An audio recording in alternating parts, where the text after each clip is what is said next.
Kaku Ancient Seal is one of these games that you can easily miss. When I first saw the screenshots and the trailer on Steam, I was really encouraged to try it. There are so many things that I love about the game, but there are some things that really took the experience down for me, and I'm gonna share it here.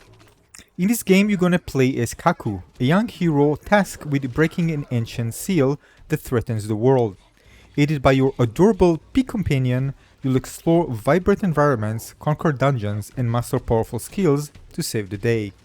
The game is an open world game, filled with diverse landscapes from lush forests to fiery volcanoes, and as Kaku you explore these regions, tackling combat challenges that combine strategic combos with a skill tree for customization. It's a game for those who are looking to go on an adventure, engaging adventure, and seeking exploration, light combat, and some brain-bending puzzles at a budget-friendly price, let's say it like that. Now, there are elements in this game that probably remind you of The Legend of Zelda Breath of the Wild. This is the most common comparison, I think, due to the open world exploration, puzzle solving, and environmental diversity. It also in some way reminds me of Immortal Phoenix Rising, because this is again another open world action adventure with mythological settings and combo-based combat. You'll be able to cook items to improve the healing capabilities, stamina, and defensive and attack capabilities as well. You also have different items that you find in the world as you explore, and of course character stats that you can increase as you progress through the game. Early on you're going to get your melee weapon in your slingshot that allows you to do range damage. There are different palettes that you can use, that each one you're going to have different type of effects on enemies, that you can further enhance them to be more powerful when you upgrade each one of them. As you explore the world, you're going to find chests that can give you weapons, armor, and it can also give you resources which are crucial to upgrade your abilities. Now, there are various regions in the game. Each one is going to be big and lots of things to explore and discover. Each one is going to have quests and treasures and basically just rewarding you for exploring the map fully and deviating from the normal route. Now at any point you can use your pig companion to go back to the ruins, which is a place that once you get the needed item you can actually get into certain dungeons that are available in the ruins, and this is the place where you get upgrades like upgrading your health, stamina, and to do that you need to do different dungeons, basically puzzle solving or enemy fighting that will reward you upon completion. And don't forget to also search for the chest that will give you resources as well. Interacting with the different stone zones allows you to make upgrades for your mastery, to improve your defense for example, or damage. And of course for everything you need resources, and you'll be farming them again both from doing the dungeons and exploring the world, opening chests and so on. The skill tree itself is not as expensive as I wanted it to be, but provides you with some nice upgrades and combos and some other improvement that allows you to become more powerful. Also, the piggy itself has some nice abilities that you can use in order to solve some puzzles and traverse the world. This including an ability that allows you to traverse through water or make a big leap. So you'll be using both that and of course the skills and the different items that you get in order to be able to traverse the world, conquer challenges, and get rewarded for it. And as I mentioned before, you also be able to upgrade your palettes as well.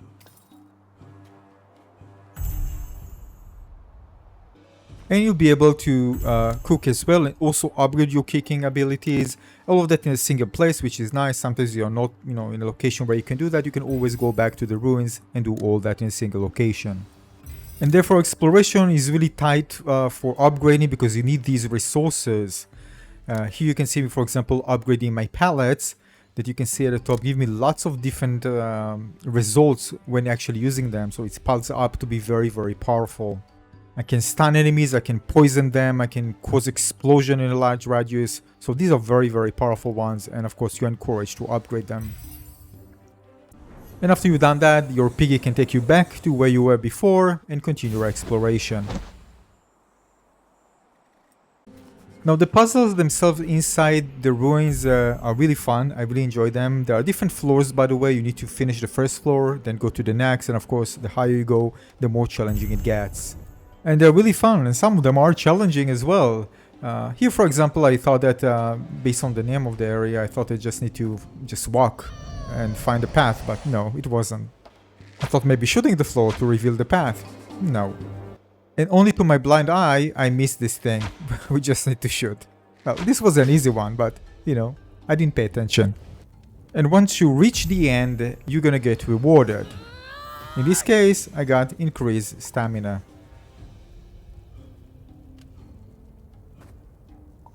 Now, of course, there will be ones, especially when it comes to combat, it will be more challenging. This one actually took me a few tries until I was able to finish it.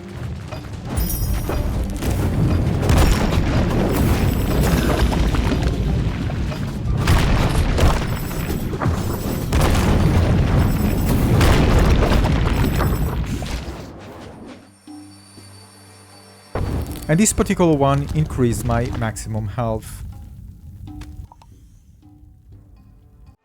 Now to combat. Combat in this game is so much fun. Feels so tactile and designed so well with the combat attacks, light and heavy attacks. And you really feel punchy and very satisfying.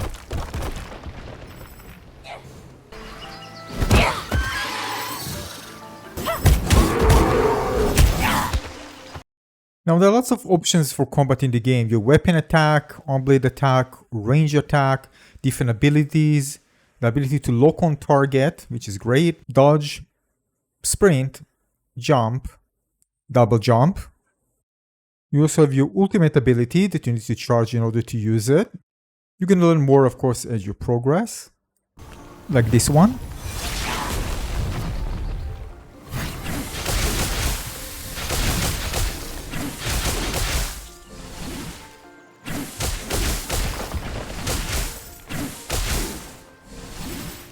And basically, once you have enough charge, you can use LB and the corresponding key. I'm using a controller in order to unleash the ultimate ability. And we also have the diving attack and the air dash. Again, lots of variety for combat, which is amazing. Works very well in the game, feels responsive and fun. And remember, there are quite a few combos in this game, so if you execute them, you can actually replenish some of the stamina for some of the attacks, and some of them can be, of course, very powerful, follow up with some really devastating attacks, so make sure to remember them, or at least some of them. And of course, with the game, you have some challenging fights and also boss fights, which of course will be much more challenging compared to the regular enemies, and you need to defeat them in order to enjoy benefits and great drops. Now, there are different difficulties. You can play easy mode if you just want to store any kind of easy fights, or you can play on normal, which can be some quite challenging sometimes, or you can go to the harder difficulty to challenge yourself. Up to you.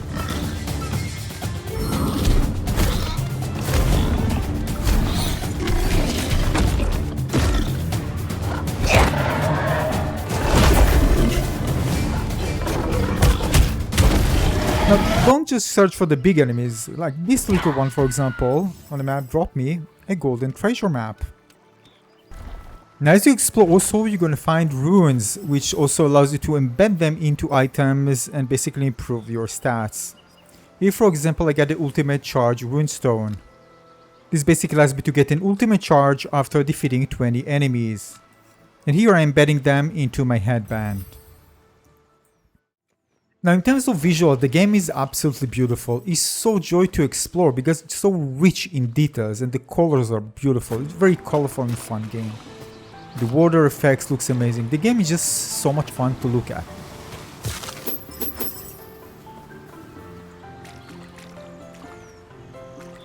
It also has a calm music, so it's really kind of chill. You feel the chill to just explore the world and you enjoy every single moment of it.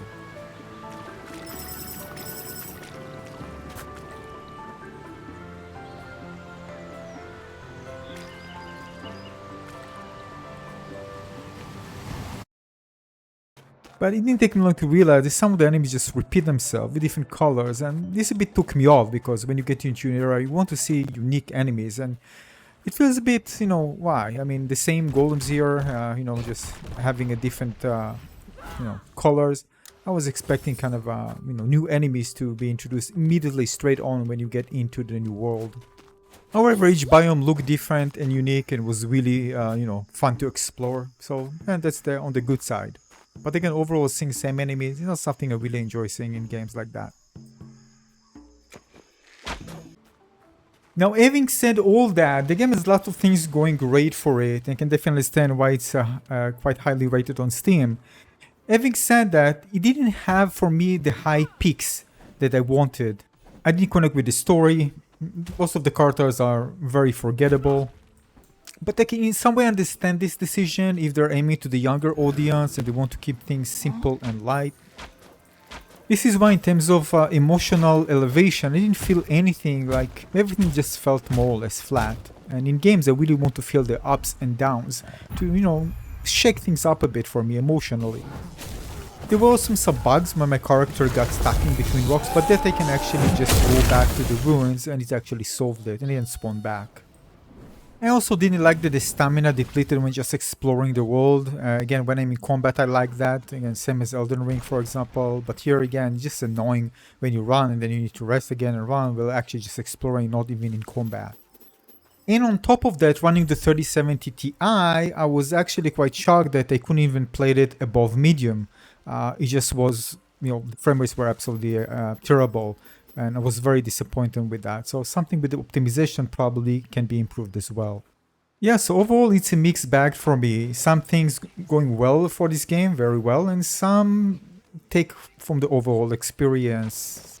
But early on I already felt that something is not working well for me because again, I'm playing like several hours and still hitting enemies with my bat and having this armor and a variety of this armor that weren't really exciting. So it really kind of felt that something is not really well made here. Yeah, so overall we can't ignore the negatives, but whether it's recommended. So again, if you're fine with the negatives that I mentioned, you'll enjoy the game. And I also think it's a good open world action adventure game for the younger audience, and even with its fault, it's still in my recommendation list. Thanks for watching.